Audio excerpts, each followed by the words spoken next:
এই নারী ভান করেছিলেন তিনি প্রেগন্যান্ট। সবাইকে বলেছিলেন তার বাচ্চা হয়েছে, কিন্তু আসলে সেটা কি ছিল তা জানতে ভিডিওটি দেখতে থাকুন। 2025 সালে স্কটল্যান্ডের কায়রা কাজিন্স নামে এক নারী সোশ্যাল মিডিয়ায় বেশ আলোচনায় চলে আসেন। কয়েক মাস ধরে তিনি এমনভাবে অভিনয় করেছিলেন যেন তিনি প্রেগন্যান্ট।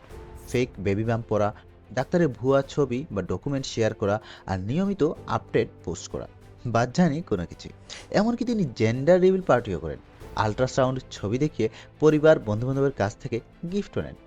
কিছুদিন পর কায়রা দাবি করেন তিনি একা একাই বাচ্চা জন্ম দিয়েছেন, আর তার মেয়ে শিশুর নামও ঘোষণা করেন বনি লে জয়সি। পরিবার আর বন্ধুরা বেবিটাকে দেখতে চাইত, কিন্তু কেয়রা কাউকে কখনো বাচ্চাটাকে কুলে নিতে দিতেন না। সবসময় কোনো না কোনো অজুহাত দিতেন। বেবি ঘুমাচ্ছে, অসুস্থ লাগছে, জীবাণু ছড়িয়ে যাবে, এই ধরনের অজুহাত। কথা হচ্ছে কেন? কারণ এটা কোনো বাচ্চাই ছিল না। ওটা ছিল একদম বাস্তব শিশুর মতো দেখতে একটি সুপার রিয়েলিস্টিক রিবর্ন ডল। ধীরে ধীরে লোকজনের সন্দেহ হতে শুরু করে, কারণ বাচ্চাটা কাউকেই ধরতে দেওয়া হচ্ছে না, আর কায়রার কথাগুলোও মিলছে না। তারপর একদিন কায়রা সবাইকে বলে তার বেবি নাকি মারা গেছে, যেটা শুনে আশেপাশের মানুষজন আরও বেশি শকড হয়ে যায়। সময় যাওয়ার সাথে সাথে সে ওই বাচ্চা নিয়ে করা পোস্টগুলো ডিলিট দিতে থাকে।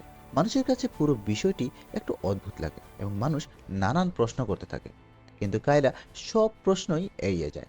এক পর্যায়ে তার মা বাসায় ডলটা লুকানো অবস্থায় খুঁজে পান, আর তখন কায়রা সব সত্যি স্বীকার করেন।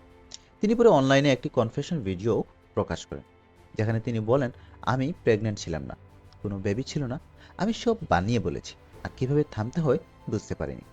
কায়রা আরও বলেন তিনি মানসিকভাবে স্ট্রাগল করছিলেন আর সত্যিটা বলতে ভয় পাচ্ছিলেন।